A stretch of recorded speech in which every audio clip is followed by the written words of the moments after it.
Chicago's very own WGN News.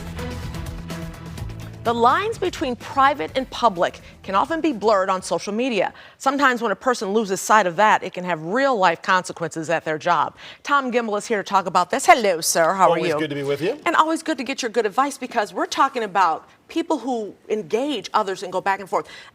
Prime example, 670 the score. Dan Bernstein lost his job for going back and forth. Yeah, a 25 to 30-year career, having a prime time spot, and you give it away because you engage with somebody who is not going to help your viewership, not going to help your followers about something that has nothing to do with your business. Well, it's going to help you lose your job. That's exactly right. That's exactly right. Why can't people pull back, and why can't they resist the urge to do that? Now, obviously, I don't know this case specifically, but I think in general, a lot of it is ego-driven. You get to a point, if you're more experienced, oh, I've established myself in my career, I can say whatever I want. Who's this no-name nobody going to tell me what to do? And then on the flip side, if people are in their early 20s, they have the sense of impenetrable, that I can take on anything, nothing can hurt me. And both of those attitudes are a recipe for disaster in your career. And it can come back and bite you in the you-know-what. Oh, beyond. Is it reversible? Well, that's a very interesting thing. And we always say this country loves redemption stories. And so that is possible. But you have to look at what your career has been and what your reputation and where it's at. And this specific issue of Dan Bernstein, he was in sports radio, which is an ego-driven, loud-mouthed, talking, opinionated business. And I don't say that as a negative, just a factual aspect of it. That's what it is.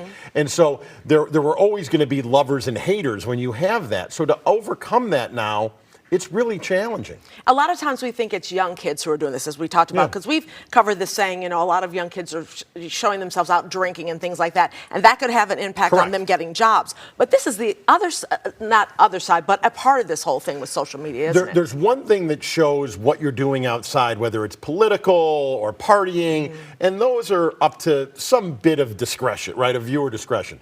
But on the flip side, when you engage with somebody in a back and forth, right, you want to make an outlandish statement about something, okay.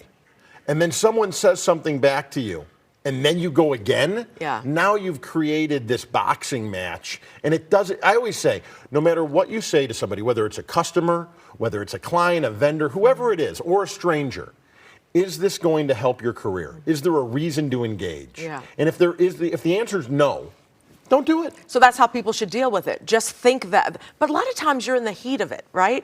Well, and you don't think if you're about in the heat of something when you're on your phone typing, I think you have a bigger problem. I mean, I think this is the whole issue of people thinking that, they're part of the political revolution because they're texting or posting. You're not. You're part of social change because you're on your phone texting. You're not. You got to get your butt up off your couch, right? Get out of your house and actually go involve yourself in something. But it's too often we think of ourselves that we're really important. None of us are, and this just shows he had a prime job that a lot of people would want, and he's fired. Nobody, right? I haven't been in a while. No. Indispensable. Indispensable. Yes, exactly. No one is indispensable. So take a beat. Think about it, and think about your career. If you can't take 30 seconds to breathe and really think of what are the negative ramifications of what I'm about to say, it's really a question of whether you should have the job in the first place. Now, Dan may call us and tell us that... well, he'd be calling Human Resources applying for a job. Okay. Thank you, as always. Appreciate it.